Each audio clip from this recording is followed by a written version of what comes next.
Change your passion to profession. Welcome to the world of lens and light. Light Magic Photo School, run by Kerala Photography Education Council. The one and only professional practical school in Kerala with South India's largest faculty pool, led by a group of masters and professional industry experts. Admission started for the next batch. Professional diploma in digital photography and image processing. 6 months regular practical program. Only 10 seats in a batch. To confirm your seats or for more information, please call or WhatsApp 8943 847 897. Light Magic Photo School, Media Tower, Marancheri, Malappuram, Kerala.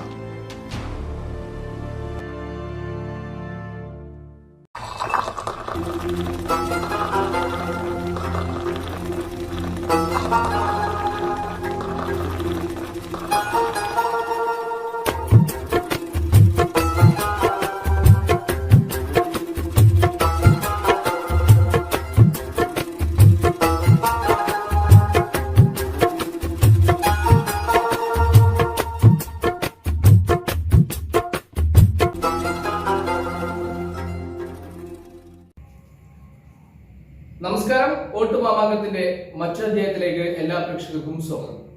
Scrutiny പൂർത്തിയായി, പിൻവലിക്കാനുള്ളവരെല്ലാം പിൻവാങ്ങി.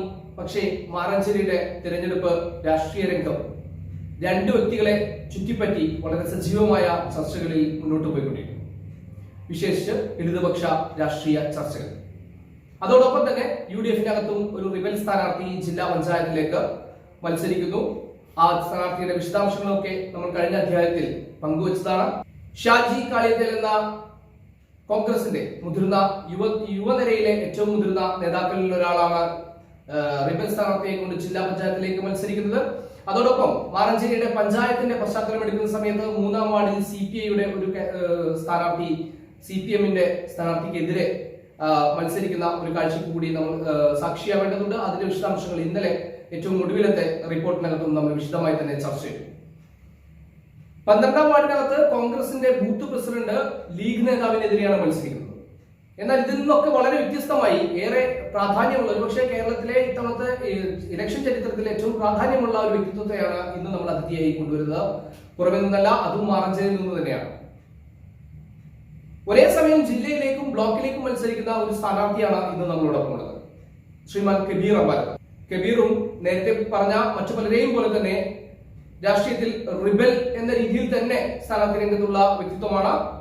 LDF മത്സരിക്കുന്ന സീറ്റുകളിലേക്കാണ് CPM-ന്റെ തൊഴിലാളി union പ്രവർത്തനങ്ങളിൽ സജീവ സാന്നിധ്യമായ പക്ഷേ പല സംസ്ഥാന കമ്മിറ്റികളിലും അംഗം കൂടിയായിട്ടുള്ള ശ്രീ കബീർ അമ്പാലത്ത് പെരുമ്പടപ്പ് ബ്ലോക്കിന്റെ മാറഞ്ചേരി ഡിവിഷനിലും മലപ്പുറം ജില്ലയിലേക്കുള്ള മാറഞ്ചേരി ഡിവിഷനിലും ഒരേ സമയം നാമനിർദ്ദേശ പത്രിക സമർപ്പിക്കുന്നു.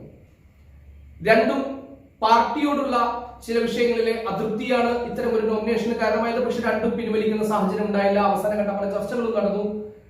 പിൻവലിക്കേണ്ട സമയത്തും പിൻവലിച്ചില്ല. ഇപ്പോൾ അദ്ദേഹം സ്ഥാനാർത്ഥിയായി പ്രഖ്യാപിക്കപ്പെട്ടു. ഔദ്യോഗികമായി തന്നെ മത്സര രംഗത്ത് ഉറച്ചു നിൽക്കുന്നു. അറിയാം അദ്ദേഹത്തിന്റെ വിശേഷങ്ങളും എന്തുകൊണ്ട് താൻ റിബലായി എന്നതിന്റെ വിശദാംശങ്ങളും നമുക്ക് സ്വാഗതം ചെയ്യാം. കബീർ അമ്പാലത്തിന്. ശ്രീ കബീർ, താങ്കൾ വളരെ വ്യത്യസ്തമുള്ള ഒരു സാഹചര്യത്തിലാണ് നിൽക്കുന്നത്. രണ്ട് സ്ഥാനത്തേക്ക് ഒരേ സമയം മത്സരിക്കുന്നു, അതോടൊപ്പം CPM-ന് എതിരായിക്കൊണ്ട് മത്സരിക്കുന്നു. എന്താണ് ഇതേ ഒരു സാഹചര്യത്തിലേക്ക് താങ്കൾ എത്തിച്ചത്? ഒരിക്കലും CPM-ന് എതിരായിക്കൊണ്ട് അല്ല ഞാൻ മത്സരിക്കുന്നത്. എന്നാൽ പ്രതിഷേധം പാർട്ടിയോട് ഉണ്ട് തന്നെ. കാരണം മലപ്പുറം ജില്ലയിലെ 1/2 ഡസൻ സീറ്റുകളാണ് ഇടതുപക്ഷ ജനാധിപത്യ മുന്നണി മത്സരിച്ചാൽ ജില്ലയുടെ സവിശേഷത കൊണ്ട് നേടിയെടുക്കാൻ കഴിയുക. അതിലേറ്റവും പ്രാധാന്യമുള്ള ഒരു സീറ്റാണ് മാറഞ്ചേരി ഡിവിഷൻ. ആ മാറഞ്ചേരി ഡിവിഷനിൽ CPM പാർട്ടി ഒറ്റയ്ക്ക് നിന്നാൽ തന്നെ മത്സരിച്ച് ജയിക്കാവുന്ന സാഹചര്യമുണ്ട്. അതിനൊത്ത ആറ്റുണ്ണി തങ്ങളെ പോലുള്ള ആദരണീയരായ നേതൃത്വത്തിലുള്ള സഖാക്കളുണ്ട്. എന്നാൽ പോകട്ടെ, മുന്നണി സംവിധാനം നിലനിൽക്കുന്ന സംസ്ഥാനമാണ് കേരളം. ഇന്ത്യ രാജ്യത്ത് തന്നെ അത്തരം മുന്നണി സംവിധാനങ്ങളുണ്ട്. അപ്പൊ അതുമായി തട്ടിച്ച് മുന്നോട്ട് പോകാൻ കഴിയുന്ന ഒരു സാഹചര്യമുണ്ട്.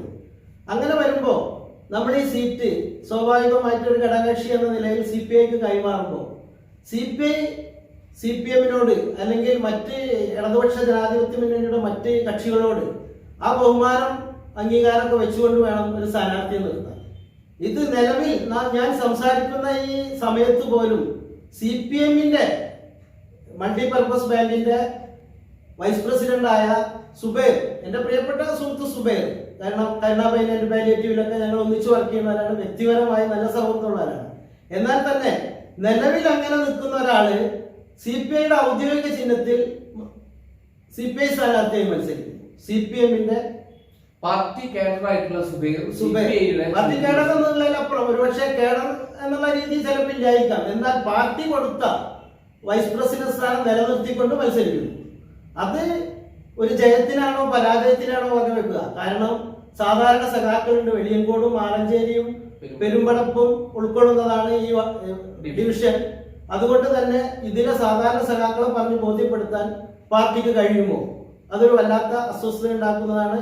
സുബൈർ ചെയ്ത ആ കാര്യം ഒരിക്കലും ന്യായീകരിക്കത്തക്കതല്ല. അതിന് അംഗീകരിച്ച പാർട്ടിയും മുന്നണിയും എന്തൊക്കെയോ മറച്ചു വെക്കുകയോ തെറ്റ് ചെയ്യുകയോ ചെയ്യുന്നു എന്നതാണ് എനിക്ക് മനസ്സിലായത്. ഒരു കാരണം അതാണ്. താങ്കളുടെ ഒരു സംശയം പാർട്ടിക്കകത്ത് ചോദിക്കുകയുണ്ടായി? തീർച്ചയായിട്ടും ചോദിച്ചു. പല സഖാക്കൾക്കും വിസ്തരിച്ച് അറിഞ്ഞുകൂടാ. വെളിയങ്കോട് പെരുമ്പടപ്പ് സഖാക്കൾക്കാണ് കൂടുതൽ അറിയാം. പക്ഷേ ചില മുന്നണി സംവിധാനത്തിനകത്ത് അങ്ങനെയൊക്കെ വേണ്ടി വരും എന്നുള്ള ഒരു നിസ്സംഗ സംസാരമാണ് ഉണ്ടായത്. എന്നാൽ അതിന്റെ ഒരു കാരണം എന്തെന്നോ, എന്താണ് ഇപ്പൊ അങ്ങനെ അംഗീകരിക്കാൻ കാരണം എന്നൊന്നും അവർ പറഞ്ഞില്ല. മുന്നണി സംവിധാനത്തിൽ അങ്ങനെയൊക്കെ വേണ്ടി വരും. ഞാനിതിന്റെ മുന്നേ ഇത്രയും കാലത്തിനടക്ക് മുന്നണി സംവിധാനത്തിൽ ഒരു പാർട്ടിയുടെ ആള് മറ്റൊരു പാർട്ടിക്കാരനായി മത്സരിക്കുന്നത് കണ്ടിട്ടില്ല. വിട്ടുപോയി മറ്റു പല വ്യത്യസ്ത അഭിപ്രായങ്ങളൊക്കെ രേഖപ്പെടുത്തി നിലപാട് വ്യക്തമാക്കിയതിനു ശേഷമൊക്കെ മത്സരിക്കാം, അതിന് കുഴപ്പമില്ല. ഞാനും അങ്ങനെ വിട്ടുപോന്നിട്ടുള്ള ഒരാളാണ്.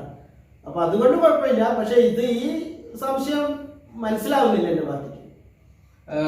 ഇതിനുള്ള പ്രതിഷേധം മാത്രമാണോ താങ്കളുടെ സ്ഥാനാർത്ഥി? തീർച്ചയായിട്ടും അല്ല. ഞാൻ യഥാർത്ഥത്തിൽ ഈ പ്രതിഷേധത്തിൽ അകത്ത് വന്നുപെട്ടതാണ്. എന്റെ പ്രതിഷേധം എന്ന് പറയുന്നത് CPI എന്ന പാർട്ടിയോട് തന്നെയായിരുന്നു. കാരണം തൊഴിലുമായി ബന്ധപ്പെട്ട് ഞാൻ എന്റെ സംഘടനയുടെ സംസ്ഥാന വൈസ് പ്രസിഡന്റാണ്. CITU എന്ന സംഘടനയുടെ റേഷൻ എംപ്ലോയീസ് യൂണിയന്റെ തൊഴിലുമായി ബന്ധപ്പെട്ട് എന്നെ ഇതുമായി ബന്ധപ്പെടുത്തി ഒരുപാട് പീഡനം അനുഭവിപ്പിക്കുന്നു. ഇത് ഞാൻ യഥാസമയം ഓരോ ഘട്ടത്തിലും എന്റെ പാർട്ടിയെ ബോധ്യപ്പെടുത്തുന്നു. പാർട്ടി അതിൽ നല്ല നിലയിൽ ഇടപെടുന്നു, ഓരോ ഘട്ടത്തിലും സംസാരിക്കുന്നു, മറ്റു ചർച്ചകൾ നടത്തുന്നു. റിസൾട്ട് ഉണ്ടാവുന്നില്ല. ഞാൻ എന്റെ തൊഴിലിന്റെ പ്രയാസങ്ങൾ 100% അനുഭവിച്ചുകൊണ്ടിരിക്കുന്നു. ഇന്നും ഞാൻ ആ അനുഭവത്തിലാണ്. അതുകൊണ്ട് തന്നെ അതിന്റെ ഒരു പ്രതിഷേധം അറിയിച്ച സമയത്ത് 1.25 കൊല്ലമായി രൂക്ഷമായ പ്രതിഷേധം ഞാൻ അറിയിക്കുന്നു. എന്തുകൊണ്ടാണ് എനിക്കറിയില്ല. ഞാൻ നേരത്തെ എത്രയോ വർഷങ്ങൾക്കപ്പുറം ഞാൻ CPI-കാരനായിരുന്നു. അതിൽ നിന്ന് വിട്ടുപോയതാണോ കാരണം എന്ന് ചോദിച്ചാൽ എനിക്ക് തന്നെ ഉത്തരം പറയാൻ കഴിയുന്നില്ല. കാരണം അതിൽ നിന്ന് വിട്ടുപോയതിനു ശേഷം ഇടതുപക്ഷ ജനാധിപത്യ മുന്നണി അധികാരത്തിൽ വന്നിട്ടുണ്ട്, UDF അധികാരത്തിൽ വന്നിട്ടുണ്ട്. ഇടതുപക്ഷ അധികാരത്തിൽ വന്നിട്ടും ഞാൻ എൻ്റെ സ്ഥാപനമൊക്കെ സുഖമായി നടത്തിക്കൊണ്ട് വന്നിട്ടുണ്ട്. വലിയ പ്രയാസങ്ങളൊന്നും ഉണ്ടായിട്ടില്ല. ഇപ്പൊ എനിക്ക് തോന്നുന്നത് ഇടക്കാലത്ത് വെച്ച് CPI-നുണ്ടായ ഒരു പിളർപ്പുണ്ട്. അത് വല്ലാതെ അഗാധം CPI-ക്ക് ഏറ്റിട്ടുമുണ്ട്. അതിന് ഇപ്പോ CPM-മായി ബന്ധപ്പെട്ട് ഇപ്പൊ വന്ന ആളുകൾ 100% എന്റെ സുഹൃത്തുക്കളാണ്, അടുത്ത സുഹൃത്തുക്കൾ.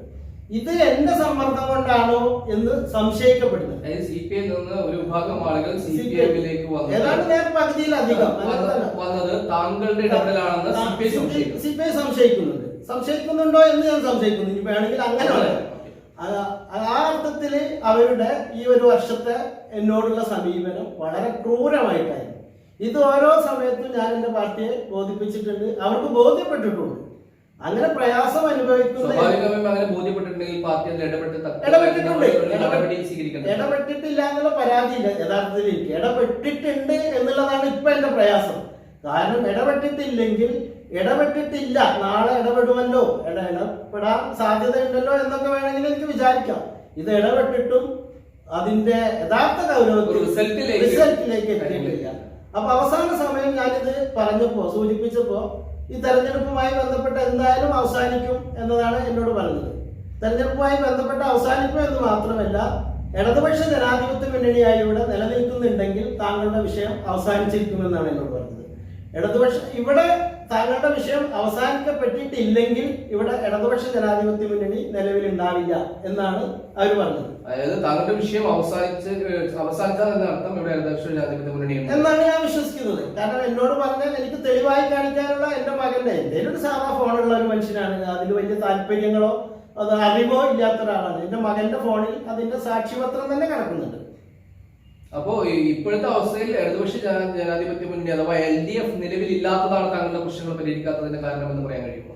ഇല്ല, കാരണം ഇതുകൊണ്ടാണ് ഇടതുപക്ഷ ജനാധിപത്യ മുന്നണി നിലവിലില്ലാത്തത്. എന്റെ പാർട്ടി പരമാവധി സമ്മർദ്ദം ചെലുത്തുകയോ അല്ലെങ്കിൽ കാര്യങ്ങൾ താങ്കളുടെ പാർട്ടി പറഞ്ഞത് ഇടതുപക്ഷ ജനാധിപത്യ മുന്നണി എന്നൊരു സംവിധാനം നിലവിൽ തെരഞ്ഞെടുപ്പിൽ ഒരുമിച്ച് മത്സരിക്കുന്നുണ്ടെങ്കിൽ, മുന്നണി സംവിധാനത്തിൽ മത്സരിക്കുന്നുണ്ടെങ്കിൽ താങ്കളുടെ പ്രശ്നം പരിഹരിക്കപ്പെടുന്നു. അപ്പൊ ഇപ്പൊ താങ്കളുടെ പ്രശ്നം പരിഹരിക്കപ്പെടാത്തതിന്റെ കാരണം അങ്ങനെ ഒരു മുന്നണി നിലവിലില്ലേ?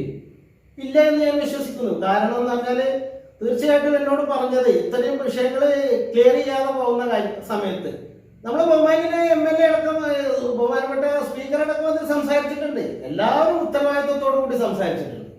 എല്ലാവരും ഉത്തരവാദിത്വത്തോടു കൂടി അതിന് ഞാൻ സംതൃപ്തനുമാണ്. പക്ഷെ റിസൾട്ട് ഇല്ലെങ്കിൽ പിന്നെ അതിന് സംതൃപ്തി രേഖപ്പെടുത്തിയിട്ട് വന്ന കാര്യം അതിന്റെ കാരണം എന്താണ്? റിസൾട്ട് ഇല്ലായ്മ പാർട്ടി എന്താണ് എനിക്കത് അറിഞ്ഞൂടാ. കാരണം സിപിഐയുടെ പിടിവാശി തന്നെയാണ്. സിപിഐയുടെ പിടിവാശിക്ക് മറികടക്കാൻ പിന്നെ വേണമെങ്കിൽ കഴിയും. ആ കഴിയുന്നിടത്തേക്ക് എത്തിയിട്ടില്ല CPM ഇടപെടൽ എന്ന് ഞാൻ നിരാശപ്പെടുന്നു. കാരണം എന്ന് പറഞ്ഞാൽ എൻ്റെ മുമ്പിലൊരു അനുഭവമുണ്ട്. എൻ്റെ മുമ്പിൽ മന്ത്രിതലത്തിലൊരു മീറ്റിംഗ് നടക്കുമ്പോൾ ഞാനും എൻ്റെ പാർട്ടിയുടെ എൻ്റെ യൂണിയന്റെ സംസ്ഥാന പ്രസിഡന്റ് സഖാവ് ചന്ദ്രൻപിള്ള, പിന്നെ ഡാനിയൽ ജോർജ് എന്ന എൻ്റെ സെക്രട്ടറി, ഞങ്ങൾ 3 പേരും ഇരുന്ന് മന്ത്രിയോട് ഒരു കാര്യം ആവശ്യപ്പെടുന്നു. ന്യായമായ ഒരു കാര്യം ആവശ്യപ്പെട്ടപ്പോൾ മന്ത്രി അത് നിരസിച്ചപ്പോൾ മാന്യമായ എല്ലാ വാശിയും കഴിഞ്ഞപ്പോൾ സഖാവ് ചന്ദ്രൻപിള്ള അടക്കം ഞങ്ങളോട് കൈകൊണ്ട് ആക്ഷൻ കാണിച്ചു എനിക്കുന്നുണ്ട്. എന്നിട്ട് പറഞ്ഞു, അല്ല പൊക്കോളം പറഞ്ഞു എന്നുള്ള അപ്പുറം എന്നിട്ട് പറഞ്ഞു, ഇടതുപക്ഷ ജനാധിപത്യ മുന്നണി അധികാരത്തിലിരിക്കുമ്പോൾ ഒരു രക്തസാക്ഷി കുടുംബത്തിന് കുറച്ചു കാലെങ്കിലും ചെറിയൊരു ജോലി കൊടുക്കാൻ കഴിയില്ലെങ്കിൽ അത് പറ്റുമോ എന്ന് ഞാനൊന്ന് നോക്കട്ടെ എന്ന് പറഞ്ഞ് സഖാവ് ചന്ദ്രൻപിള്ള സഖാവ് എണീക്കുകയും ഞങ്ങൾ പുറത്തെത്തി CITUവിന്റെ സംസ്ഥാന സെന്ററിലെത്തി ഞങ്ങളെ ഒരു കൂടിയാലോചന നടത്തുകയും ചെയ്ത് തിരിച്ച് പിരിഞ്ഞു പോകുന്നതിന് മുമ്പ് തന്നെ ഈ കാര്യം നടന്നു എന്നുള്ളതാണ് ഞാൻ അതിന് മനസ്സിലാക്കിയല്ല യാഥാർത്ഥ്യം. അപ്പോ അത് യഥാർത്ഥ സ്പിരിറ്റില് താടിയുള്ളപ്പനെ പേടിയുണ്ട് എന്ന് പറഞ്ഞ പോലെ യഥാർത്ഥ സ്പിരിറ്റിൽ പറഞ്ഞിരുന്നുവെങ്കിൽ അത് നടക്കണമെന്ന ഉദ്ദേശത്തോടെ പറഞ്ഞിരുന്നുവെങ്കിൽ അങ്ങനെയും പറയാൻ കഴിയില്ല. നടക്കണമെന്ന ഉദ്ദേശത്തോടെ സത്യസന്ധമായിട്ട്, പക്ഷെ അതിലൊരു കപ്പാസിറ്റിയുടെ വ്യത്യാസമുണ്ട്. പദവി MLA സ്പീക്കറാണ്, ഉൾപ്പെടെ ഇടപെട്ടു എന്ന് പറയുമ്പോൾ അവിടെ ഞാൻ സംശയിക്കപ്പെടുന്നു. എവിടെയാണ് അതിന്റെ പ്രശ്നമില്ല. കാരണം അതിന് നുണയില്ലാന്നുള്ള എനിക്ക് പൂർണ്ണമായി അറിയാം. എന്റെ മുമ്പിൽ നിന്ന് ഇടപെട്ടിട്ടുള്ളത്. അപ്പൊ പിന്നെ നുണയില്ല എന്നുള്ളത് എനിക്ക് പൂർണ്ണമായിട്ട് അറിയാം. പക്ഷെ അതിന്റെ യഥാർത്ഥ പവർ ഉപയോഗിച്ചോ എന്ന് ചോദിച്ചാൽ പിന്നെ ഇല്ല എന്ന് പറയേണ്ടി വരും. കാരണം പവർ ഉപയോഗിച്ചിട്ടുണ്ടെങ്കിൽ നടക്കുമല്ലോ എന്നല്ല. താങ്കളുടെ അതൃപ്തി ഒരു തെരഞ്ഞെടുപ്പ് രാഷ്ട്രീയത്തിലേക്ക് അല്ലെങ്കിൽ താങ്കളുടെ സ്ഥാനാർത്ഥിത്വത്തിലേക്ക് എത്തുമ്പോൾ പാർട്ടി താങ്കളുമായി ബന്ധപ്പെട്ടാൽ താങ്കൾ പാർട്ടിയുമായി ബന്ധപ്പെട്ടോ? അതെ, ഇന്നലെ പോലും പാർട്ടി എന്നോട് ഉത്തരവാദിത്തപ്പെട്ട എന്റെ പാർട്ടിയുടെ ഏരിയ സെക്രട്ടറിയും പിന്നെ ലോക്കൽ കമ്മിറ്റിയുടെ ലോക്കൽ സെക്രട്ടറി ആയിട്ടുള്ള സഖാവ് വാസുദേവൻ നമ്പൂരി എന്റെ അടുത്ത് വന്നിരുന്നു. വളരെ സൗഹൃദപരമായി സംസാരിച്ചു. ഞാൻ പിന്മാറണമെന്ന് ആവശ്യപ്പെട്ടു. പക്ഷെ പിന്മാറണമെന്ന് ആവശ്യപ്പെടുമ്പോഴും എന്റെ വികാരം പൂർണ്ണമായി ഉൾക്കൊണ്ടിട്ടും എന്റെ അവസ്ഥ സത്യസന്ധമാണെന്ന് വിലയിരുത്തിയും ആ എല്ലാ അർത്ഥത്തിലുമാണ്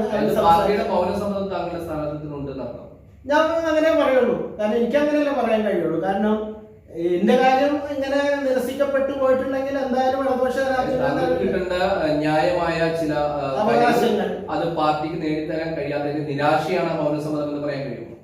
തീർച്ചയായിട്ടും അങ്ങനെ പറയേണ്ടി വരും. അതിനപ്പുറം അവർ വിശദീകരിക്കുകയാണെങ്കിൽ എനിക്കും ചില കാര്യങ്ങൾ പറയേണ്ടി വരും. അതൊക്കെ ഉത്തരവാദിത്തപ്പെട്ട ഒരു പാർട്ടി പ്രവർത്തകൻ എന്നുള്ള നിലയിൽ ചില കാര്യങ്ങൾ പാർട്ടിക്കകത്ത് തന്നെ സൂക്ഷിക്കേണ്ടതുണ്ട്. ഞാൻ ഇന്ന് പോലും അത് ആഗ്രഹിക്കുന്ന ആളാണ്. മരിക്കുന്നത് വരെ ഞാൻ ഈ പാർട്ടി മെമ്പറായിട്ട് തുടരണമെന്ന് ആഗ്രഹിക്കുന്നിടത്തോളം കാലം അത്തരം ഒരു പക്ഷെ താങ്കളുടെ സ്ഥാനാർത്ഥിത്വം പാർട്ടിക്ക് ഏറ്റവും കൂടുതൽ ക്ഷീണം ചെയ്യുന്ന ഒരു സ്ഥാനാർത്ഥിത്വമാണ് താങ്കളുടെ സ്ഥാനാർത്ഥിത്വം. സ്വാഭാവികമായും പാർട്ടി താങ്കൾ പറഞ്ഞ പോലെ മരിക്കുന്നത് വരെ പാർട്ടി അംഗത്വത്തിൽ തുടരണമെന്ന് ആഗ്രഹിക്കുമ്പോൾ ഈ ഒരു സ്ഥാനാർത്ഥിത്വത്തിൽ താങ്കൾ തുടരുകയാണെങ്കിൽ പാർട്ടി താങ്കളുടെ സ്ഥാനത്തെ അംഗത്വം സസ്പെൻഡ് ചെയ്യപ്പെടില്ലേ? സസ്പെൻഡ് ചെയ്യപ്പെടുമോ എന്ന് എനിക്ക് അറിഞ്ഞുകൂടാ. സസ്പെൻഡ് ചെയ്യപ്പെടുകയാണെങ്കിൽ 100% ഞാൻ എന്റെ പാർട്ടിയെ അനുസരിക്കുകയാണ് ചെയ്യുക. അതിലൊന്നും സംശയമില്ല.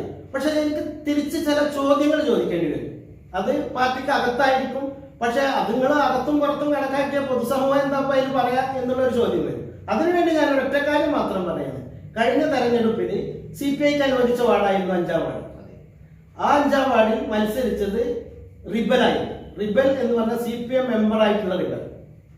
ആ റിബല് അല്ല ഒരിക്കലും പാർട്ടി മെമ്പർഷിപ്പിലുള്ള ഒരു ബഹുമാന്യ വ്യക്തിത്വമായിരുന്നു. അല്ല റിബൽ എന്ന് നമ്മൾ സ്ഥാനാർത്ഥിത്വത്തിന് സാധാരണ ഉപയോഗിക്കാറില്ല. കാരണം ഒരു ജനത്തിനെ സമീപിക്കുമ്പോൾ ഞാൻ റിബൽ ആണ്. അപ്പൊ അതുകൊണ്ട് അല്ല തീർച്ചയായിട്ടും റിബൽ സ്ഥാനാർത്ഥിയായിരുന്നു. അവർക്ക് ഒരു പോസ്റ്റർ കൊണ്ടോ ഒരു രൂപ കൊണ്ടോ ഒരു പ്രവർത്തകന്റെ വർക്കിന്റെ സാന്നിധ്യം കൊണ്ടോ LDF-ഓ CPM-ഓ സഹായിച്ചിട്ടില്ല. അങ്ങനെ കാരണം 100% പാർട്ടിയുടെ ആ പാർട്ടി ക്വാളിറ്റി ആയിട്ടാണ് എനിക്ക് കാണാൻ കഴിയുള്ളൂ. കാരണം എന്നാൽ റിബലായി വന്ന ഒരു സ്ഥാനാർത്ഥിയെ സഹായിച്ചിട്ടില്ല. എന്നാൽ അവര് ഭാഗ്യം കൊണ്ടെന്ന് പറയാൻ കഴിയുള്ളൂ. കാരണം തന്നെ അവര് ജയിച്ചു വരികയും ആ ജയിച്ച സ്ഥാനാർത്ഥിയുടെ ബലത്തിൽ 3.5 വർഷം CPM-ഉം 1.5 വർഷം CPI-യും ഇവിടെ പഞ്ചായത്ത് പ്രസിഡന്റായി തുടർന്നു. അപ്പോ റിബലായി നിന്ന ഒരാളെ എങ്ങനെയാണ് പിന്നെ പാർട്ടിക്ക് കീഴടങ്ങുന്നത്? അതാണ് ഞാൻ പറഞ്ഞ ചോദ്യം, പബ്ലിക്കിന് മനസ്സിലാക്കേണ്ട ചോദ്യം. ബാക്കി എന്തെങ്കിലുമൊക്കെ ചോദിക്കാനുണ്ടെങ്കിൽ ഞാൻ പാർട്ടിയുടെ അകത്ത് അച്ചടക്കമുള്ള പാർട്ടി പ്രവർത്തനം എന്നുള്ള നിലയിൽ ഉള്ളി ചോദിക്കാം. ഇത് ഇങ്ങനെ മറ്റെല്ലാം ഉള്ളി ചോദിക്കാം എന്ന് പറയുമ്പോ എന്നാ പിന്നെ ഉള്ളി തന്നെ പറഞ്ഞാൽ മതിയല്ലോ എന്ന് പറയും. അതിനാണ് ഞാൻ ഒരു കാര്യം ഇതാണ് കാരണം എങ്ങനെയാണ് കീഴടക്കിയത് ഒന്നുമില്ല, അവരുടെ ക്വാളിറ്റി എന്ന് ഞാൻ പറയുള്ളൂ. കാരണം എന്ന് പറഞ്ഞാല് ഞാനാണ് അവരുടെ മുമ്പിൽ ചന്ദ്രേട്ടൻ എന്ന് പറയുന്ന 5-ാം വാർഡിലെ മുൻ മെമ്പർ ഉത്തരവാദിത്തപ്പെട്ട അദ്ദേഹവും ഞാനും കൂടി ഇരുന്നാണ് അവരേക്ക് സംസാരിച്ചത്. വേണമെങ്കിൽ ചന്ദ്രേട്ടനൊരു വാശി ഉണ്ടായിരുന്നു, അവരെ വൈസ് പ്രസിഡന്റെങ്കിൽ അങ്ങനെ ചന്ദ്രേട്ടന് വാശി എന്ന് പറഞ്ഞൂടെ, അവരുടെ അർഹതയായിരുന്നത്. എന്നാൽ ഈ മുന്നണി സംവിധാനം ആയതുകൊണ്ട് മറ്റു പല ബുദ്ധിമുട്ടുകളും നിലനിൽക്കുന്നതുകൊണ്ട് ചന്ദ്രേട്ടനെ ഞാൻ ഒറ്റക്ക് കൂട്ടിക്കൊണ്ടുവരും അവരുടെ മനസ്സ് ഇളക്കല്ലേ ചന്ദ്രേട്ടൻ എന്ന് പറയുകയും അവരെ പറഞ്ഞ് സമാധാനിപ്പിച്ച് അവരെ കൊണ്ട് ഈ 5 വർഷവും നിസ്വാർത്ഥമായി ഈ പഞ്ചായത്തിനെ സപ്പോർട്ട് ചെയ്യിച്ചതിൽ വലിയ പങ്കുള്ള ആളാണ് ഞാൻ. അവരന്നും മെമ്പറായിരുന്നു, പിന്നെയും മെമ്പറായിരുന്നു, ഇപ്പോഴും പാർട്ടിയുടെ മെമ്പറാണ്, 1-ാം നമ്പർ മെമ്പറാണ്. ഉത്തരവാദിത്തപ്പെട്ട ക്വാളിറ്റിയുള്ള ഒരു സഖാവും കൂടിയിട്ടാണ്. ആ വിഷയം എങ്ങനെയാണ് താങ്കളുടെ ഈ വിഷയത്തിലേക്ക് കണക്ട് ചെയ്ത് കൊണ്ടുവരുന്നത്? ഞാൻ ആ വിഷയം ഇതിലേക്ക് കണക്ട് ചെയ്ത് കൊണ്ടുവരില്ല, നിങ്ങൾ ചോദിച്ച ചോദ്യത്തിനുള്ള ഉത്തരം. അതായത് സ്വാഭാവികമായിട്ടും എന്നോട് ഇപ്പോ എന്റെ പാർട്ടി പറയുകയാണെങ്കിൽ ഇത്രയും സാഹചര്യങ്ങളിൽ മാറി നിൽക്കണം, അല്ലെങ്കിൽ ഞങ്ങൾ സസ്പെൻഡ് ചെയ്യുന്നു, നിരുത്തരവാദിത്തപരമായി പെരുമാറുന്നു, പാർട്ടിക്ക് വിധേയനല്ലാതെ പെരുമാറുന്നു, നിങ്ങളുടെ മെമ്പർഷിപ്പ് നോമിനേഷൻ നിലനിർത്തി എന്ന് പറയുമ്പോൾ അതേ സാഹചര്യം തന്നെയല്ലേ ഇവരും ചെയ്തത്. ഇവര് ചെയ്തിട്ട് ഈ 5 വർഷത്തിന് ശേഷം ഭരണഘടന മാറ്റം തീർച്ചയായിട്ടും പാർട്ടി നടപടിയെടുക്കുമായിരുന്നു. അങ്ങനെയാണെങ്കിൽ താങ്കൾ വിജയിക്കുകയാണെന്ന് ചിന്തിക്കുക, വിജയിക്കുകയാണെങ്കിൽ സ്വാഭാവികമായും താങ്കളുടെ നിലപാട് അല്ല. ഞാനൊരു വേറെ ഉത്തരാണ് പറയുന്നത്. ഞാന് റിബലാണെന്ന് ഞാൻ അംഗീകരിക്കുന്നില്ല. അപ്പൊ അതുകൊണ്ട് ഞാൻ ജയിച്ച പാർട്ടിയുടെ ആള് തന്നെയാണ്, തോറ്റാലും പാർട്ടിയുടെ ആള് തന്നെയാണ്. പിന്നെ പാർട്ടി പറയണം ഇവിടുത്തെ സാഹചര്യം ഇങ്ങനെയായിരുന്നു, അത് എനിക്ക് ബോധ്യപ്പെടുന്ന രീതിയിൽ പാർട്ടി എന്നെ കൺവിൻസ് ചെയ്യിച്ചിട്ട് എന്നെ മാറ്റി നിർത്തുകയാണെങ്കിൽ ഉത്തരവാദിത്തപ്പെട്ട ഒരു പാർട്ടിക്കാരെന്നുള്ള നിലയിൽ ഞാൻ അതിനെ അംഗീകരിക്കുക തന്നെ ചെയ്യും. അതെല്ലാം ഒരു മോശപ്പെട്ട രീതിയിലാണ് എന്നോടത് പറയുന്നത്, അല്ലെങ്കിൽ അതിന്റെ വിശദീകരണം വരുന്നത് വെച്ചെങ്കിൽ ഇത്തരം വിശദീകരണം വഴി ഞാൻ പബ്ലിക്കിനോടും അതല്ലാത്ത വിശദീകരണം വഴി പാർട്ടിയോടും ഞാൻ അതിന്റെ കാര്യങ്ങൾ ബോധ്യപ്പെടും.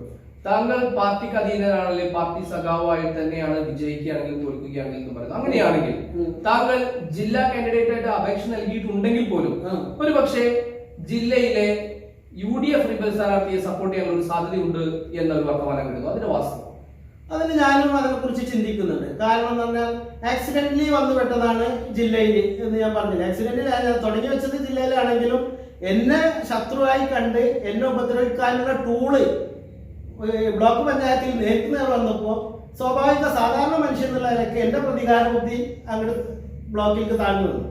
അപ്പോൾ ജില്ലാ പഞ്ചായത്തിന്റെ സ്ഥാനാർത്ഥിത്വം അങ്ങനെ നിലനിൽക്കുകയും ചെയ്തു. പിന്നെ എന്നെ സമീപിച്ച ഇത് ഒരു കോംപ്രമൈസ് അല്ലെങ്കിൽ എന്നെ പറഞ്ഞ് ബോധ്യപ്പെടുത്താൻ സമീപിക്കുന്നത് തന്നെ 1.5 മണിക്കാണ്. 1.5 മണിക്ക് 3 മണിക്ക് പിൻവലിക്കേണ്ട സമയത്ത് ഇനിയിപ്പോ ഇൻ കേസ് ഞാനത് പിൻവലിക്കാൻ എനിക്ക് എത്തിപ്പെട്ടില്ല എന്ന് വെച്ച് ഇവിടുത്തത് പിൻവലിച്ചാൽ ഈ സുബൈർ എന്ന വ്യക്തി ഞാൻ രാഷ്ട്രീയ വിരോധം മാത്രമേ ഉള്ളൂ, വ്യക്തിപരമായിട്ട് നല്ല അടുത്ത സുഹൃത്താണ്. അപ്പൊ അതുകൊണ്ട് അത് ഞാൻ നിലനിർത്തുകയും ബ്ലോക്കിൽ അത് പിൻവലിക്കുകയും ചെയ്താൽ ഒരു സുബൈർ വിരോധമായി മാറും, യഥാർത്ഥത്തിലുള്ള ഇതിന്ന് പോകും. അപ്പൊ അതുകൊണ്ടാണ് ഞാൻ അതും ഇത് നിലനിർത്താൻ ഉള്ള ഒരു സാഹചര്യം ഉണ്ടായത്.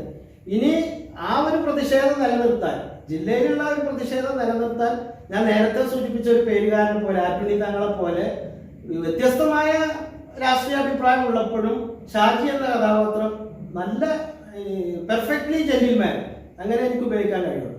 അങ്ങനത്തെ ഒരാള് അവിടെ ഫൈറ്ററായി ഉള്ളപ്പോ സ്വാഭാവികമായിട്ടും നമ്മളിപ്പോ ഞാൻ എന്റെ പരസ്യത്തിൽ ഇട്ടിട്ടുണ്ട് മറ്റേ മഹാസഖ്യം. അതുപോലെ കോൺഗ്രസുമായി ബീഹാറിനെ പോലുള്ള സംസ്ഥാനങ്ങളിൽ മഹാസഖ്യം ഉണ്ടാക്കിയ മുന്നണിയാണ് കാണുന്നത്.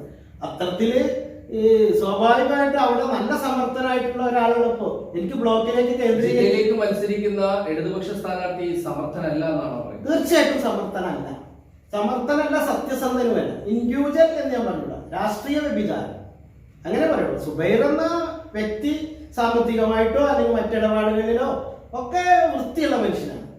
ഞാൻ അറിയുന്ന എൻ്റെ സുഹൃത്ത് സുബൈർ നല്ല ഒന്നാം തരം പാലിയേറ്റീവ് വർക്കറാണ്. അതിൽ ഞാൻ അദ്ദേഹത്തിന്റെ കൂടെ ഒരുമിച്ച് വർക്ക് ചെയ്തിട്ടുണ്ട്. 2 തരത്തിൽ ഇന്നും വർക്ക് ചെയ്തുകൊണ്ടിരിക്കുന്നു. അതിന് വൃത്തിയുള്ള മനുഷ്യനാണ്.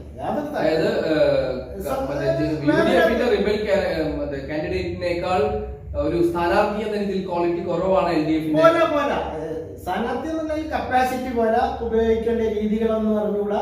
പിന്നെ ഇപ്പൊ കാണിച്ച രാഷ്ട്രീയ വ്യഭിചാരം അത് തന്നെ വലിയ കുറ്റമല്ലേ? നമുക്കൊരു നിലപാടുണ്ടെങ്കിൽ അതിപ്പോ നിങ്ങൾക്കൊരു നിലപാടുണ്ടെങ്കിൽ ആ നിലപാട് സ്വീകരിക്കാം, വിരുദ്ധ നിലപാട് എനിക്ക് സ്വീകരിക്കാം, നമുക്ക് സുഹൃത്തുക്കളാവാം, ബാക്കിയുള്ളതെല്ലാം ആവാം.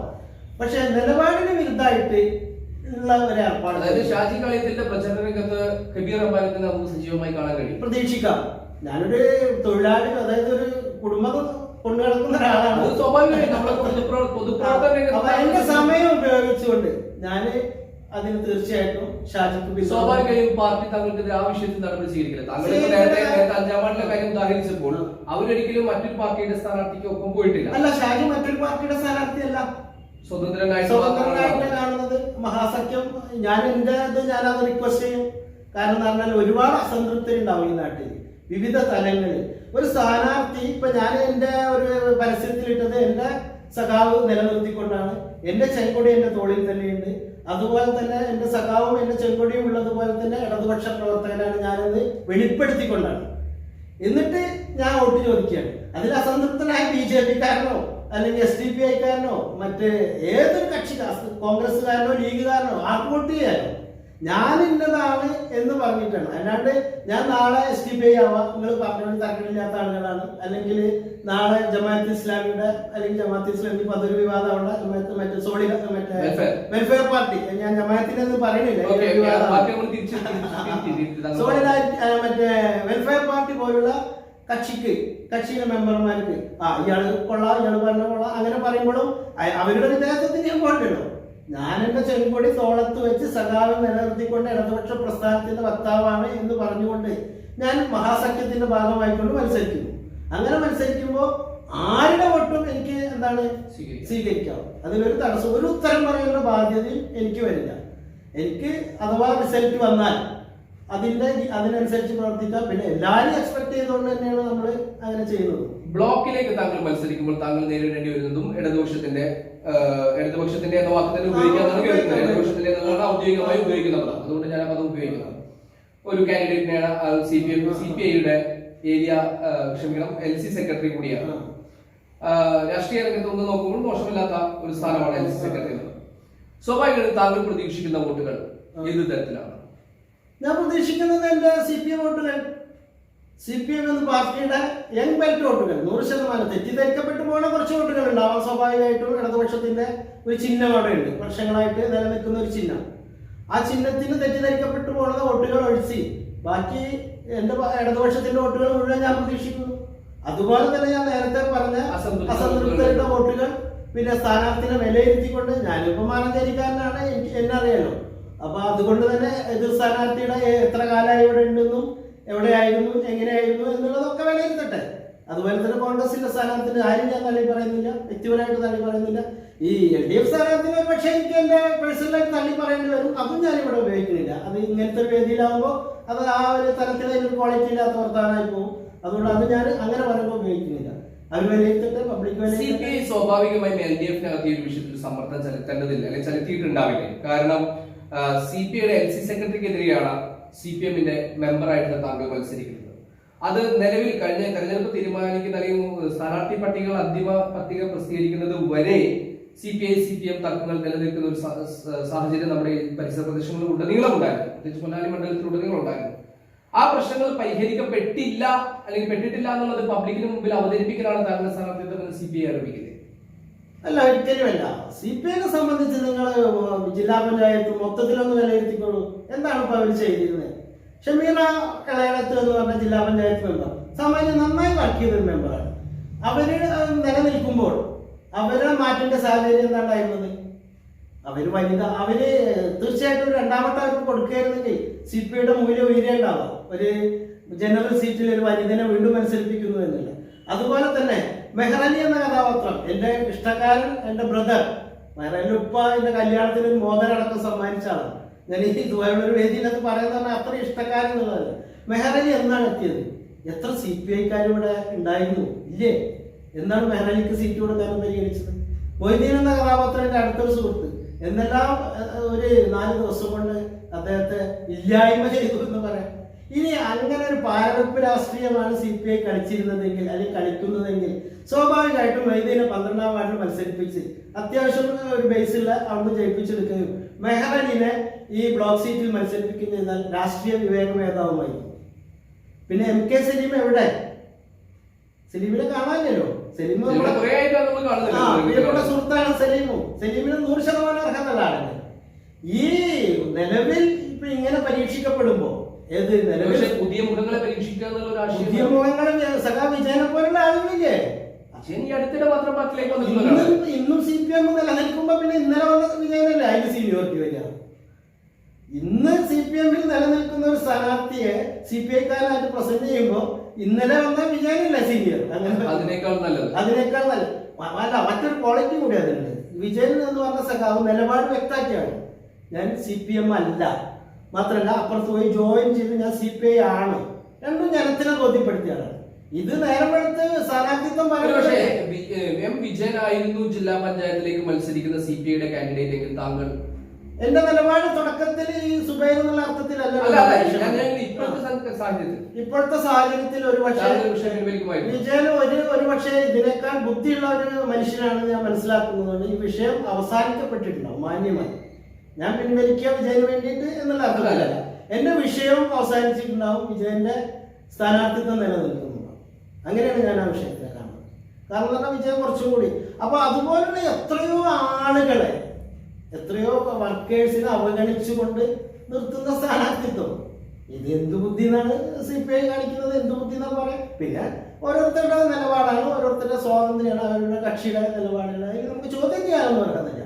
കാരണം അവർക്ക് ഇഷ്ടമുള്ള ഈ ഒരു ചർച്ചയുടെ ഏറ്റവും രത്നചുരുക്കം എന്ന് പറയുന്നത് പാർട്ടിയോട് താങ്കൾക്ക് വിധേയത്വമുള്ള സമയത്ത് തന്നെ താങ്കളുടെ വ്യക്തിപരമായ പ്രശ്നം സോൾവ് ചെയ്യപ്പെട്ടില്ല എന്നതും, ഇപ്പോൾ ഒരു CPM-ന്റെ സജീവ പ്രവർത്തകനായ CPM അംഗം തന്നെ CPI-യുടെ ചിഹ്നത്തിൽ മത്സരിക്കുന്നു എന്നതുമാണ് താങ്കൾ പ്രതിഷേധം ജ്വലിപ്പിച്ച 2 കാര്യങ്ങൾ. ഈ 2 വിഷയങ്ങൾ പരിഹരിക്കാത്തതാണ് താങ്കളുടെ സ്ഥാനാർത്ഥിത്വം പിൻവലിക്കാതെ നിലനിൽക്കുന്ന സാഹചര്യം ഉണ്ടായത്. ശരിയാണോ? ഒന്ന് ശരിയാണ്. രണ്ടാമത് എന്നെ ഉപദ്രവിക്കാൻ ഉപയോഗിച്ച ടൂള്, അത്രേ ഞാൻ പറയുന്നുള്ളൂ. ആ ടൂള് ഇവിടെ സ്ഥാനാർത്ഥിയായി നിൽക്കുന്നു ബ്ലോക്ക് പഞ്ചായത്ത്. അതാണ് ഇതിനെ ഏറ്റവും വിഷമിപ്പിക്കുന്നത്. ആ ടൂളിനെതിരെയാണ് താങ്കളുടെ പ്രതിഷേധം? മനുഷ്യൻ എന്നുള്ള നിലയിൽ എന്റെ പ്രതിഷേധം അത് തന്നെയാണ്. കാരണം എന്താ പറഞ്ഞാൽ ഇടതുപക്ഷ വർക്കറായിട്ട് ഞാൻ പുറത്തിറങ്ങുമ്പോ അല്ലെങ്കിൽ ഒരു മുന്നണി സംവിധാനത്തിന് പൂർണ്ണ വിധേയനായി ഞാൻ ഉപയോഗിച്ച ആ ഒരു വ്യക്തി അല്ലെങ്കിൽ ആ ഒരു സ്ഥാനാർത്ഥിക്ക് വേണ്ടി ഞാൻ വർക്ക് ചെയ്യേണ്ടി വരും. അപ്പൊ തീർച്ചയായിട്ടും നമ്മളൊക്കെ സാധാരണ മനുഷ്യരല്ലേ, നമ്മളൊന്നും അത്ര വലിയ അമാനുഷികരൊന്നുമല്ലോ. അപ്പൊ അതുകൊണ്ട് തന്നെ എനിക്കത് സാധ്യമല്ല എന്ന് തന്നെയാണ് എനിക്ക് അതിനെ കുറിച്ച് പറയാനുള്ളത്. അതേ പാർട്ടിയെ 100% ബോധ്യപ്പെടുത്തിയിട്ടുണ്ട്. ഓക്കെ, നമ്മളെന്തായാലും ഈ ഒരു ചർച്ച അവസാനിപ്പിക്കേണ്ട സമയമായിട്ടുണ്ട്. നമുക്ക് ഇനി എന്തെങ്കിലും കാര്യങ്ങൾ താങ്കൾ ഒരുപക്ഷെ താങ്കളുടെ മനസ്സിൽ ഇനിയും പറയാൻ ചെല്ലുന്നുണ്ട്, എന്തെങ്കിലും വിട്ടുപോയതായിട്ടുണ്ടെങ്കിൽ അതും കൂടി പൂരിപ്പിക്കാവുന്നതാണ്. തീർച്ചയായിട്ടും 1-2 കാര്യം കൂടി പറയാനുണ്ട്. കാരണം കമ്മ്യൂണിസ്റ്റ് പ്രസ്ഥാനത്തിന് വേണ്ടി ഒരു പുരുഷായുസ് മുഴുവൻ ചെലവഴിച്ച ഒരു മഹാനായ വ്യക്തി ഉണ്ടായിരുന്നു, MA Ubaid master. MA Ubaid master ഒരിക്കൽ ഇതേപോലെ ഒരു ജില്ലാ പഞ്ചായത്തിലൊക്കെ മത്സരിച്ച ഒരു അവസ്ഥ എനിക്ക് ഓർമ്മ വരുന്നത്. അപ്പോ ഇപ്പൊ ലീഡർഷിപ്പിലുള്ള നേതാക്കൾ തന്നെ ഗ്രൂപ്പിസത്തിന്റെ അങ്ങേതല ഉപയോഗിച്ചുകൊണ്ട് അദ്ദേഹത്തിന്റെ പോസ്റ്റർ തലതിരിച്ച് ഒട്ടിക്കാൻ ചുമതലപ്പെടുത്തി അത് ഇംപ്ലിമെന്റ് ചെയ്യേണ്ട ഒരാളായിരുന്നു. പോസ്റ്ററുകൾ ഔദ്യോഗികമായി എന്നെയും വേണമെങ്കിൽ വെളിയങ്കോടുള്ള ശശി എന്ന് പറയുന്ന ഇപ്പൊ CPM-ലുള്ള, ഇതൊക്കെ ഞാൻ എന്റെ ഇഷ്ടത്തിൽ തന്നെയാണ് പറഞ്ഞത്. ഇപ്പൊ ശശി എങ്ങനെ പറയാമെന്ന് എനിക്കറിയില്ല. എന്തായാലും ഞാൻ അതിൽ ഉൾപ്പെട്ട് ആ ഉബൈദ് മാസ്റ്റർ പിന്നീട് ഇത്തരം കാര്യങ്ങൾ ആലോചിച്ച് ഹൃദയം പൊട്ടി മരിച്ചു. ഞാനൊക്കെ വ്യക്തിപരമായിട്ട് വളരെയധികം പ്രയാസപ്പെട്ടില്ല. ഈ വിഷയത്തിന്റെ മുകളിൽ എന്ന് പറയുമ്പോൾ അതിന്റെ സംഘർഷങ്ങൾ അദ്ദേഹത്തിനുണ്ടായിരുന്നു. ഒരു പുരുഷായുസ് ജില്ലാ സെക്രട്ടേറിയറ്റ് മെമ്പറായിരുന്നു, ഡിപ്പാർട്ട്മെന്റൽ സ്കൂൾ ടീച്ചേഴ്സ് യൂണിയന്റെ സംസ്ഥാന സെക്രട്ടറി ആയിരുന്നു, DSTU-ന്റെ. അത് രൂപീകരിച്ച ആളാണ്. അതേപോലെ കമ്മ്യൂണിസ്റ്റ് പാർട്ടിയുടെ മഹാവ്യക്തിത്വമായിരുന്നു. പാർട്ടിയുടെ ഇപ്പോഴത്തെ നേതൃത്വമാണോ അദ്ദേഹത്തിന്റെ? തീർച്ചയായിട്ടും ഇപ്പോഴത്തെ നേതൃത്വം ജില്ലയിലെ എന്ന് പറയുമ്പോൾ CPI-യുടെ നേതൃത്വം, ഇപ്പോഴത്തെ നേതൃത്വം അവര് തല തിരിച്ചൊട്ടിക്കാൻ ആവശ്യപ്പെട്ടുകൊണ്ട് ഒട്ടിപ്പിച്ച് വേദന ഉളവാക്കിക്കൊണ്ടിരിക്കുന്ന ഒരു സമയത്താണ് അദ്ദേഹം ഹൃദയം പൊട്ടി മരിച്ചു, അങ്ങനെ തന്നെ പറയാം. ആ ഉബൈദ് മാസ്റ്ററുടെ സ്ഥാനത്താണ്, അത്രയും ത്യാഗം സഹിച്ച ഉബൈദ് മാസ്റ്റർ പോലുള്ള ഒരു മത്സരിച്ച് തോൽപ്പിച്ചിടത്താണ് സുബൈറിനെ പോലുള്ള ആളുകൾ മത്സര രംഗത്ത് വരുന്നത്. തീർച്ചയായിട്ടും ജനം അത് മനസ്സിലാക്കും, ജനം അത് മനസ്സിലാക്കണം എന്നാണ് ഒന്ന് പറയാനുള്ളത്. അപ്പൊ അതിന്റെ ഭാഗമായി ജനം അത് മനസ്സിലാക്കിയതിന് റിസൾട്ട് ഉണ്ടാവണമെങ്കിൽ വെറുതെ വാശിപ്പുറത്ത് പറയാ എന്നുള്ളതിനപ്പുറം അതിന് പ്രായോഗിക രാഷ്ട്രീയം കാണും.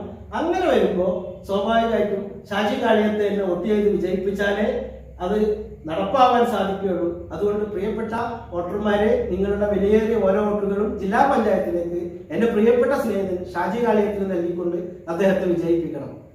കൂട്ടത്തിൽ പറയാൻ വിപ്ലവകരമായ ഒരു പ്രഖ്യാപനം. ഒരുപക്ഷെ ഒരു കമ്മ്യൂണിസ്റ്റ് നേതൃത്വത്തിൽ നിൽക്കുന്ന, ഒരു യൂണിയൻ നേതൃത്വത്തിൽ നിൽക്കുന്ന ഒരു വ്യക്തി, അദ്ദേഹം ഇവിടെ മത്സരിക്കുന്ന കോൺഗ്രസിന്റെ സമുദായ നേതാവിന് വേണ്ടി വോട്ട് അഭ്യർത്ഥിക്കുന്ന ഒരു വളരെ വ്യത്യസ്തമായ ഒരു മുഹൂർത്തത്തിനാണ് നമ്മളിപ്പോൾ സാക്ഷിയാകുന്നത്. താങ്കൾക്ക് തുടരാം. രണ്ടാമത് എനിക്ക് പറയാനുള്ളത്, എന്റെ പ്രസ്ഥാനം എന്നെ പിന്തുണക്കുന്നു എന്ന് ഞാൻ വിശ്വസിക്കുന്നു എന്ന് പറഞ്ഞാൽ നേരായ മാർഗത്തിൽ വിശ്വസിക്കുന്നു. അതെങ്ങനെ നിങ്ങൾ കണക്കിലെടുത്താലും ഇവിടുത്തെ മാന്യമായി എത്രയോ കാലം 27 വർഷത്തോളം കമ്മ്യൂണിസ്റ്റ് പാർട്ടിയുടെ CPI-യിലും അതിനുശേഷം 10 വർഷക്കാലം CPM-ലും പൊതുരംഗത്തും നന്നായി പ്രവർത്തിക്കുന്ന, നിങ്ങളെ അറിയുന്ന സാധാരണ രാഷ്ട്രീയക്കാരുടെ ഭാഷയാണത്, അറിയുന്ന ആളാണ് ഞാൻ. എന്നെ ഈ ബ്ലോക്ക് പഞ്ചായത്തിലേക്ക് വിജയിപ്പിച്ചാൽ നിങ്ങൾ ആഗ്രഹിക്കുന്ന രീതിയിലുള്ള ഒരു മെമ്പറെ നിങ്ങൾക്ക് പ്രതീക്ഷിക്കാം. അതിൽ കൂടുതലൊന്നും ഞാൻ ഉറപ്പ് താങ്കളുടെ സ്വാഭാവികമായും നമ്മൾ ഈ ഒരു വേദിയിൽ വരുമ്പോൾ സ്ഥാനാർത്ഥിയാണെങ്കിൽ അവർ വോട്ട് അഭ്യർത്ഥിക്കാനുള്ള ഒരു അവസരമുണ്ട്. താങ്കൾ പറയാതെ പോയൊരു കാര്യം കൂടി താങ്കൾക്ക് പൂരിപ്പിക്കാം. ഈ സ്ഥാനാർത്ഥിയുടെ ചിഹ്നം ഏതാണ്? അത് താങ്കൾ പറഞ്ഞില്ല. ബഹുമാന്യനായ നമ്മുടെ ഓർമ്മ വെച്ചിട്ട് പറയണ അബ്ദുറഹ്മാൻ എന്ന ഒരു സ്വതന്ത്ര സ്ഥാനാർത്ഥി ഇവിടെ വന്നപ്പോൾ അത് 100% ഞാനടക്കം തർക്കിച്ച ആളാണ്. അബ്ദുറഹ്മാൻ എന്ത് അറിവും അല്ലെങ്കിൽ എന്താണ്, ആ അബ്ദുറഹ്മാനോട് ഇളക്കി മറിച്ചുകൊണ്ട് വളരെ ചെറിയ വോട്ടിന്റെ തോൽവിയാണ് അബ്ദുറഹ്മാൻ ഏറ്റുവാങ്ങിയത്. ഇ.ടി. മുഹമ്മദ് ബഷീർ എന്ന മഹാമേരുവിന്റെ അടുത്ത് അദ്ദേഹത്തെ ആ റിസൾട്ടിലേക്ക് എത്തിച്ച കപ്പും സസറുമാണ് എന്റെ ചിഹ്നം. അപ്പൊ അതൊരു ഭാഗ്യചിഹ്നമായി ഞാൻ കാണുന്നു. അബ്ദുറഹ്മാൻ ഇന്ന് താനൂർ MLA കൂടിയാണ്. അപ്പൊ ഭാഗ്യത്തിന് തുടക്കമിട്ട അബ്ദുറഹ്മാന്റെ ആ ഒരു ചിഹ്നം തന്നെയാണ് കപ്പും സസറും. ഇടതുപക്ഷ പ്രവർത്തകരത് മറക്കാതെ ഓർമ്മപ്പെട്ടുകൊണ്ട് എന്നെ വിജയിപ്പിക്കണം. അതുപോലെ നാട്ടിലെ ജനാധിപത്യ വിശ്വാസികൾ എല്ലാവരും എന്നെ സഹായിക്കണം. തീർച്ചയായും അദ്ദേഹം 2 വോട്ടഭ്യർത്ഥനകൾ നമുക്ക് മുമ്പാകെ നടത്തിയിരിക്കുന്നു. ഒന്ന്, ജില്ലയിലേക്ക് മത്സരരംഗത്തുള്ള കോൺഗ്രസിന്റെ റിപ്പൽ സ്ഥാനാർത്ഥി ഷാജി കാളിയത്തിന് വേണ്ടിയും. അത് വളരെ വിപ്ലവകരമായ ഒരു കാര്യമാണ്. നമ്മൾ ഒരിക്കൽ പറഞ്ഞാൽ പോരാ അക്കാര്യം, അതുകൊണ്ട് തന്നെയാണ് ആവർത്തിക്കുന്നത്. രണ്ടാമത് അദ്ദേഹത്തിന്റെ കാര്യവും അദ്ദേഹം പറയുന്നു. അദ്ദേഹത്തിന്റെ കപ്പും സോസറും ചിഹ്നത്തിൽ അദ്ദേഹത്തെ വിജയിപ്പിക്കണമെന്ന ഒരു അഭ്യർത്ഥന കൂടി നമുക്ക് മുമ്പിൽ അദ്ദേഹം സമർപ്പിക്കുകയാണ്. എന്തായാലും സമയം ഇവിടെ അവസാനിപ്പിക്കേണ്ട, ഈ ഒരു ചർച്ചയോട് അവസാനിപ്പിക്കേണ്ട സമയമാണ്. വളരെ ഒരുപക്ഷെ മാറഞ്ചേരിക്കാർ ഏറ്റവും കൂടുതൽ ആകാംക്ഷയോടെ കാത്തിരുന്ന ഒരു അധ്യായം കൂടിയാണ് വോട്ടുമാമാങ്കത്തിന്റെ ഈ ഒരു അധ്യായം. ആ അധ്യായത്തിന് സമയപരിമിതി കൊണ്ട് നമുക്ക് ഇവിടെ അവസാനിപ്പിക്കുകയാണ്. മറ്റൊരു അധ്യായത്തിൽ വീണ്ടും കബീർ അബ്ബാദിനൊപ്പം നമുക്ക് ചേരേണ്ട സാഹചര്യമുണ്ട് എന്നാണ് ഇപ്പോഴത്തെ പശ്ചാത്തലങ്ങൾ നമുക്ക് വിലയിരുത്തി തരുന്നത്. എന്തായാലും ആ ഒരു അധ്യായത്തിന് വേണ്ടി കാത്തിരിക്കുന്നതോടൊപ്പം ഈ ഒരു അധ്യായം താൽക്കാലികമായി അവസാനിപ്പിക്കുന്നു. എല്ലാവർക്കും നന്ദി, നമസ്കാരം.